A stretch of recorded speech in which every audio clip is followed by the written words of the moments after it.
Mark 16 verse 15, it says, go ye and preach to every creature. So our research, our topic, our understandings of today is the creature that the Bible is talking about. Is it talking to go and preach to every human being on earth? No.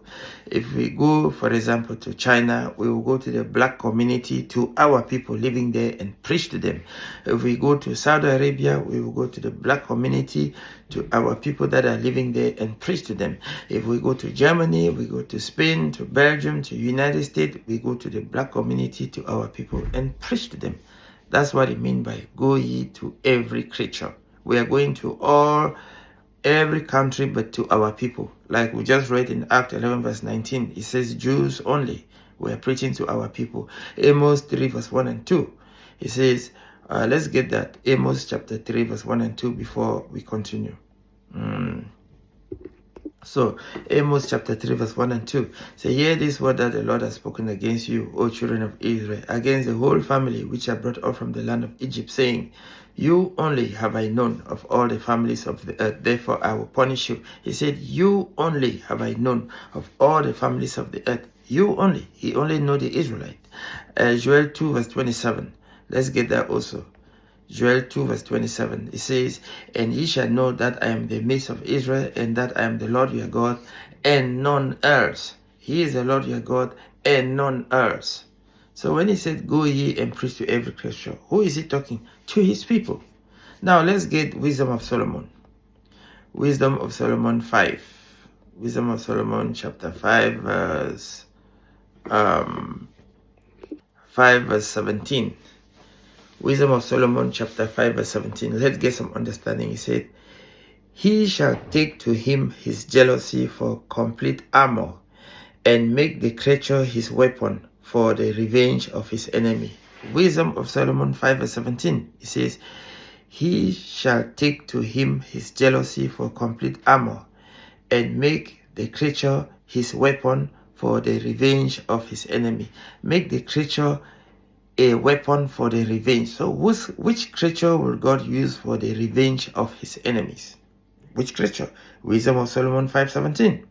He shall take to him his jealousy for complete armor, and make the creature his weapon for the revenge of his enemy.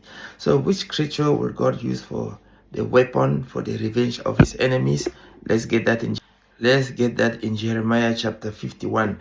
The weapon that God will use, the creature that God will use as a weapon for the revenge of his enemies. Let's get that in Jeremiah chapter 51 verse 19 and 20. Jeremiah 51 verse 19, he says, the portion of Jacob is not like them, for Jacob is the forefather of the Israelites, the father of the 12th tribe of Israel. It says the portion of Jacob is not like them, for he is the former of all things, and Israel is the rod of his inheritance. The Lord of hosts is his name. Verse 20, thou art my battle axe and weapon of war. Who is the Lord battle axe and weapon of war? Israel. Say, for with thee, Israel, for with thee will I break in pieces the nation, and with thee will I destroy kingdoms. So, which creature will God use as his weapon of war to break kingdoms and destroy nations?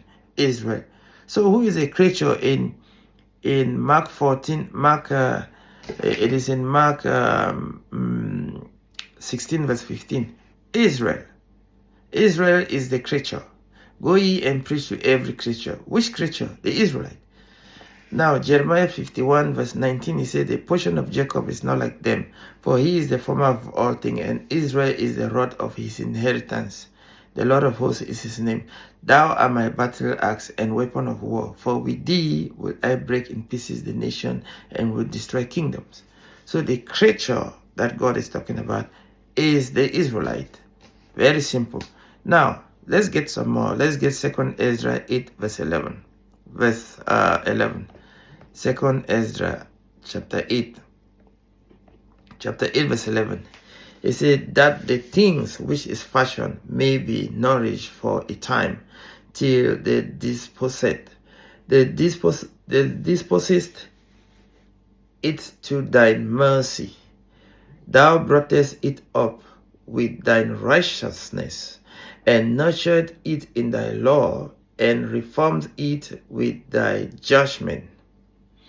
Verse 13, and thou shalt mortify it as thy creature, and quicken it as thy works. Verse 14, if therefore thou shalt destroy him which with so great labor was fashioned, it is an easy thing to be ordained by thy commandment, that the things which was made might be preserved. Verse 15, now therefore, Lord, I speak touching man in general. So in the first place, Ezra was talking to God about this creature, the Israelite. Now verse 15, he's talking about everybody else. Verse 15 says, now therefore, Lord, I will speak touching man in general. That means everybody. Thou know it best. He say, when it comes to everybody, you can handle that. You know best. But touching thy people, for whose sake I am sorry. So touching thy people, who is not at God's people? The Israelite. Say, and for thine inheritance, for whose cause I mourn, and for Israel, for whom I am heavy, and for Jacob, for whose sake I am troubled. Therefore will I begin to pray. So he is talking about the Israelite now.